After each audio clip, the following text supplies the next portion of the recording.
Hello, my name is Joanna. You can order my books on amazon.com/author/Joanna.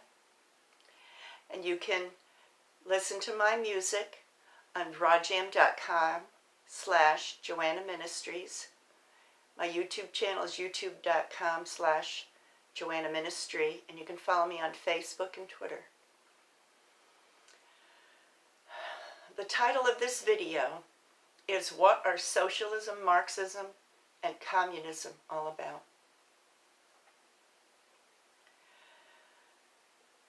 This topic can be so confusing,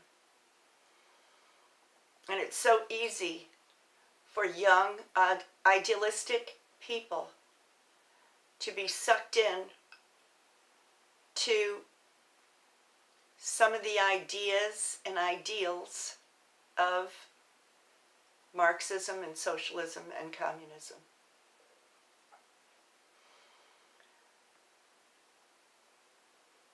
I don't even know where to begin. Karl Marx was born in the early 1800s. At that time, he was born in Germany, and at that time in Europe, there were different classes. There were lords and ladies and people that owned the land and kings and queens, and the common people really didn't have much of a life as far as owning land or being able to improve their lot in life. Now, capitalism supposedly is the government is only there to support the people as far as protect the borders. And everybody is supposed to make their own money and be able to keep their own money, except for the taxes that are supposed to be minimal.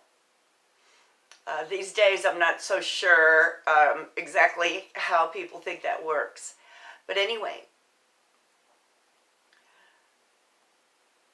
the classes were supposed to be eliminated in America, in the United States anyway.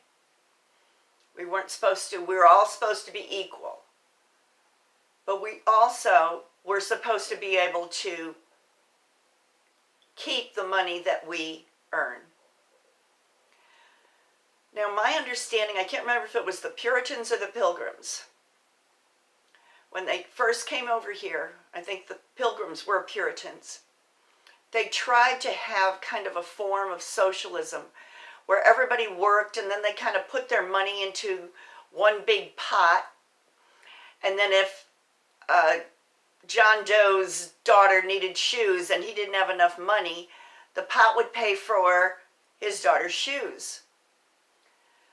What they found out very quickly was that the people who worked hard for the money ended up paying for people who wanted to be lazy, who didn't really want to work that hard. What happened was the people that wanted to work hard and wanted to do right and do good and do their best got discouraged because they were paying for other people's stuff. Now, when the government parties, and the governmental parties, the people that run for office, tell the voters that they're going to have free college, or free food, or free apartments, or whatever. What they're basically saying is, we want you, people that work for a living, to pay for the people who aren't working. And they make it sound like if you don't go along with that, then you are greedy. I want to read you a quote by Winston Churchill and see what you think. Winston Churchill said, "Socialism is the philosophy of failure, the creed of ignorance, and the gospel of envy. Its inherent virtue is the equal share of misery." Now, the reason that I agree with that, one of the reasons, is that living with an alcoholic has an entitlement mentality. They think they are entitled to go to work and earn the money and then spend it on whatever they want, even if they have a family. And they get very indignant if you try to say, hey, we need food money, we need money for the electric bill, and they don't want to fork it over. They want to spend it all on themselves.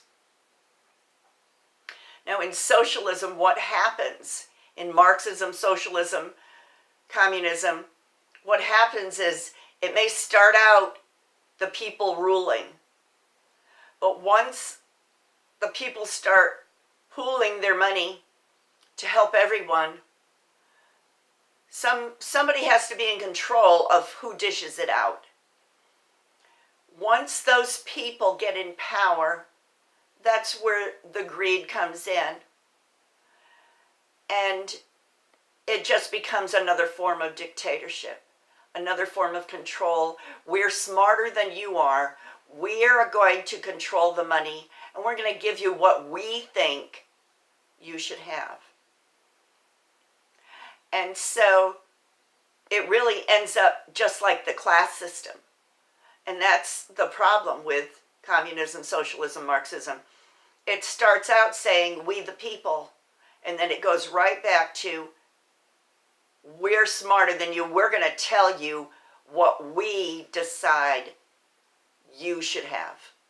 And you don't get to spend your own money. You might get a little piece of your own money, like in Russia, they got some of their own money to spend, but mostly the fat cats just got fatter. So, in capitalism, we have to be very careful, which we're not doing these days, to not let businesses get so big that they're monopolies, and then they become similar to that control money thing. But my opinion is, the bottom line is, you still need to have people making their own money through service and goods to employ other people so that they can make their own money.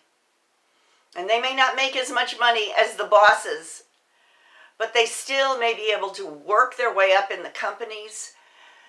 They should still be able to start their own businesses without being overtaxed, which the current president has recently lowered the taxes on small businesses and the insurance requirements so that they're able to do more in the things that they love to do and love to make. So, needless to say, I still think capitalism is a better way out, because as soon as you start telling people that you are going to give them what you think they want and what they need, you take away their initiative. You give them an entitlement mentality. And you also take the money from other people who are already working and give it to people who sometimes don't want to work. So that's enough for now. That was too long.